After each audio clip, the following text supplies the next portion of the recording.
Amigos, nos encontramos fuera del estudio con unos importantes invitados. Juan Luis Flores del Colegio España y Claudio Fernández del Colegio Castlefield. Bienvenidos. Gracias, buen día. Buen día. Estamos aquí, gracias por venir aquí a nuestro programa, gracias por recibir la invitación y quisiéramos saber cuál es la situación actual de los colegios particulares en el centro del país en materia económica. ¿Ya se recuperaron de la crisis generada por la pandemia?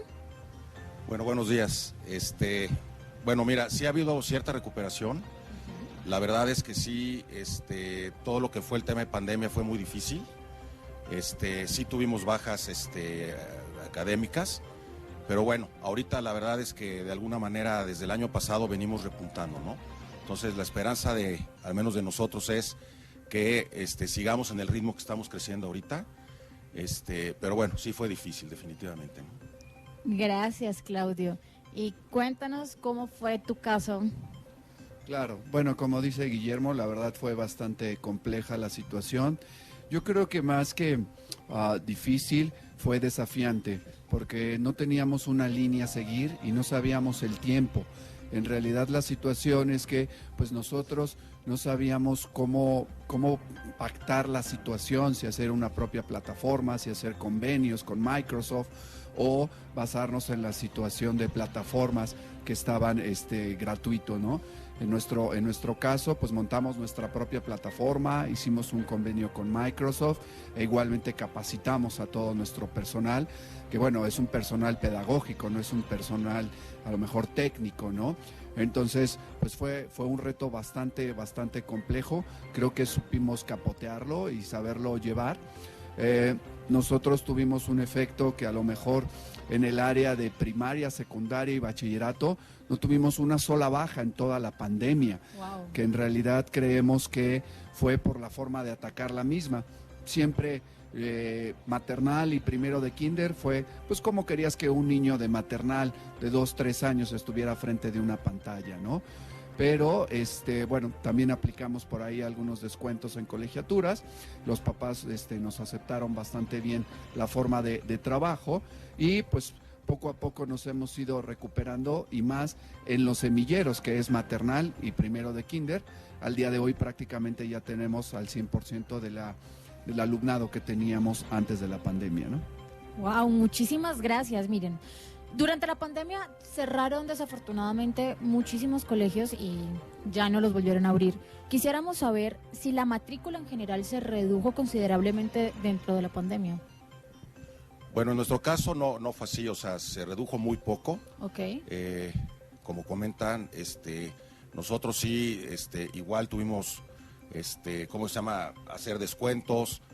Tuvimos que, bueno, como dice también en nuestro caso, los papás también respondieron muy bien a ese tema. Y bueno, la verdad es que sí hubo, pero pensábamos que podía ser más y como dice aquí mi compañero dice, pues no, la verdad es que de alguna forma se mantuvo, pero sí, definitivamente lo que fueron las áreas kinder, maternal, pues es así, obviamente se fueron muy abajo, cerraron prácticamente, ¿no? Las matrículas, que es el número de alumnos inscritos en un colegio, ya me dicen que no tuvieron tanta reducción. Actualmente, ¿cómo se encuentra? ¿Ha tenido un incremento? ¿Se ha estabilizado en las áreas de maternal, prekinder que me acaban de comentar? ¿Cómo se encuentra actualmente? Claro, mira, le estaba yo leyendo una encuesta en el cual decían que estados como Nuevo León y Tamaulipas, me llamó mucho la atención que el 40% del alumnado está en escuelas particulares y que Puebla está a un promedio de el 19% en escuelas particulares. Se me hace altísimo lo de Tamaulipas y lo del Nuevo León. E igualmente, pues yo pensé que Puebla también estaba hasta un poco más bajo, ¿no? Porque pues creemos que hay muchas escuelas particulares, pero bueno, pues escuelas oficiales hay, no sé, 8 de cada 10 son escuelas oficiales. Entonces, en realidad la situación, pues creemos, yo no tengo otra experiencia en otro estado, pero pues Puebla en realidad se mantiene con un buen perfil en el caso de escuelas particulares. Y creo yo, nuestra institución es con unos costos bastante accesibles y posiblemente, no lo puedo asegurar, pero haya pasado un efecto dominó. O sea, instituciones de costos un poco altos, pues se fueron a escuelas un poquito más accesibles. E igualmente la situación, desgraciadamente, hay muchas instituciones que creo yo que son, no quisiera yo denigrar a ninguna institución, pero tienen unos costos tan accesibles que no les pueden dar un buen salario al maestro, y no les pueden dar un buen servicio a los alumnos y no tienen una buena infraestructura. Entonces es un círculo vicioso, ¿no? Que yo creo que en lugar de un papá que esté en un jardín de niños, que es una casa adaptada, pues creo que le pueden dar mucho mejor servicio en una escuela oficial, con toda la infraestructura y con toda la calidad educativa, porque hay instituciones particulares buenas y malas, y hay escuelas oficiales muy buenas, ¿no? O sea, en realidad hay escuelas oficiales que tienen mucho renombre, ¿no? Y mucho prestigio y una atención muy, muy buena, ¿no? Pero te repito, en realidad la situación, yo creo que Puebla, me llamó la atención que no estamos en un intermedio, sino estamos un poquito abajo de la media, que el 19% van a escuelas particulares. Yo pensaría que fuera mucho más, ¿no? Pero Nuevo León y Tamaulipas decían que el 40% estaban en escuelas particulares. Wow, gran dato, increíble esta información.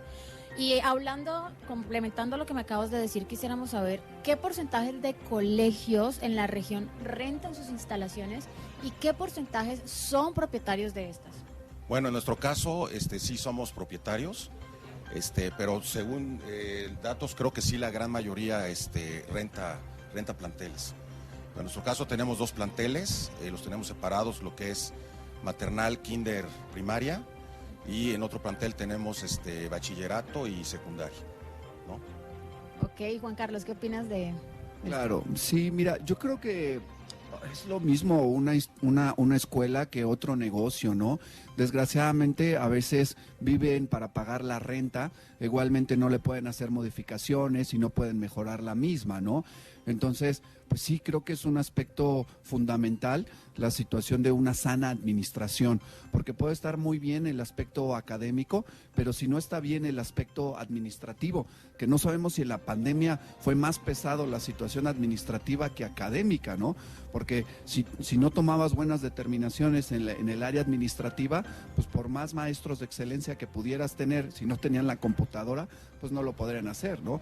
Y creo, en el punto muy personal, que sí es elemental en una escuela que sea propietaria, porque si no, en realidad volvemos a la misma situación. Si tú tienes unos costos bajos, no tienes una buena ubicación, tienes salones reducidos, tienes salarios bajos, pues nunca va a crecer la escuela, ¿no? O sea, si realmente la escuela tiene unos costos reales, con una infraestructura propia y un buen salario del maestro que le cubra sus necesidades primarias, vas a tener un éxito, ¿no? Como en cualquier negocio, ¿no? Claro, y no se puede brindar una educación de calidad, que es lo más importante. Bueno, te cambia el nombre, Juan Luis Flores. Les recuerdo que estamos aquí con Juan Luis Flores del Colegio España y con Claudia Fernández del Colegio Castrofield. Quisiéramos saber cuáles son los retos que están enfrentando actualmente los colegios particulares. Bueno, actualmente los retos, aquí como dice Juan Luis, hace rato nos comentaba, bueno, pues ahorita son totalmente retos económicos, son retos psicológicos, es un tema muy importante ahorita en los colegios, atacar esas áreas, y bueno, nosotros, en nuestro caso, el reto principal es, pues tratar de seguir creciendo, ¿no? Como lo estamos haciendo actualmente. Y bueno, nosotros como reto principal es ese, ¿no? Seguir creciendo y sí, como yo comenté hace rato, la situación de alguna manera para nosotros en particular sí ha mejorado, ¿no? Excelente. Amigos, les recordamos que estamos transmitiendo en el canal 6 de Teleabierta, en Cable Easy, en Sky, Total Play, Megacable y Dish. Y por radio estamos a través de la 92.5 FM en Puebla y 101.3 en Estado de México. Bueno, quisiéramos saber también sobre la planta laboral, o sea, las personas que trabajan en los colegios particulares antes de la pandemia, ¿ya todos recuperaron su trabajo? Pues mira, en nuestro caso lo que hicimos fue recortar una situación periférica. En el caso, desgraciadamente, los que pagaron más los platos rotos fueron las personas de intendencia, porque pues como la escuela estaba cerrada, pues en realidad para poderle otorgar un descuento al padre de familia, pues tuvimos que recortar toda la situación. E igualmente lo que nosotros pensamos a nivel educativo, psicológico, era que el niño no aguantaba de las 8 de la mañana a las 2 de la tarde, 3 de la tarde en clases. Entonces, si nosotros teníamos 8 horas a la semana de inglés, pues las redujimos a 6. En el caso de educación artística, a lo mejor si tenían 3, pues a 2, educación física, en fin, redujimos un poquito esto. Entonces, por esta situación, también reducimos la situación de plantilla. Entonces, a la hora de regresar a nuestro horario normal, pues prácticamente todo el magisterio recuperó su trabajo, ¿no?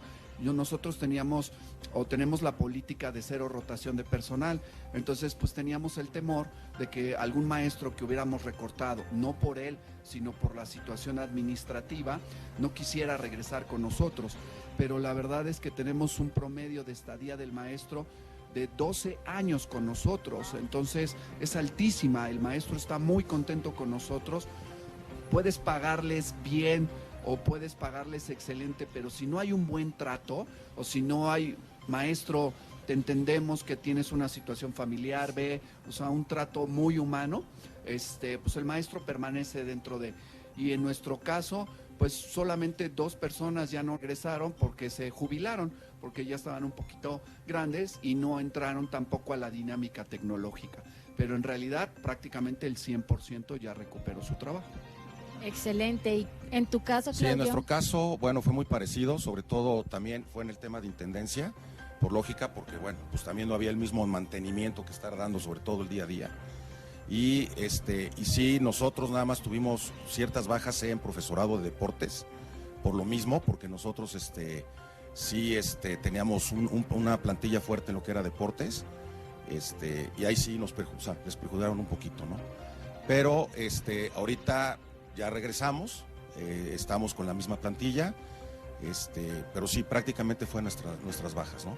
Pero actualmente estamos otra vez en deportes ya normal, regresamos a la normalidad, gracias a Dios. Sí, justamente era algo que quería enfatizar porque ¿qué pasaba con el área de deportes en los niños en la pandemia? ¿Cómo trabajaron? Porque es un área totalmente importante. ¿Cuáles fueron las acciones que tomaron para poder mejorar esa área, especialmente ustedes? Bueno, nosotros pues prácticamente dábamos clases de deportes a través de la pantalla, ¿no? A través de... Estaban algunos profesores, como te comentaba, estaban dando las clases ahí. Y bueno, pues a los niños se les decía, oye, pues ¿cómo se llama? Pónganse sus pants, pónganse su uniforme del colegio y en los espacios que tengan en sus casas, pues trabajar en el deporte, ¿no? Pero bueno, sí, aquí como comenta Juan Luis, sí hubo mucho recorte en horarios, por ejemplo, también en los temas de clases de inglés, o sea, redujimos lo que fueron también áreas, ¿cómo se llama? Por ejemplo, si había, como comentas, nosotros también dábamos 5 horas de una materia a la semana, pues las reducíamos, ¿no? Porque sí fue muy complicado mantener sobre todo la atención dentro de lo que era pues, primaria, ¿no? Sobre todo era muy desesperante para los niños, ¿no? Estar atrás de la pantalla, estar en su casa como que no le estuvo funcionando. Sí, fue una situación bastante compleja. Bueno, amigos, les recuerdo que estamos hablando con Juan Luis Flores del Colegio España y con Claudia Fernández del Colegio Castlefield. Hablando de la pandemia, ¿cómo fue el retorno a las clases presenciales? ¿Cómo, o sea, los niños se adaptaron con facilidad o hubo algunos que ya no quisieron volver?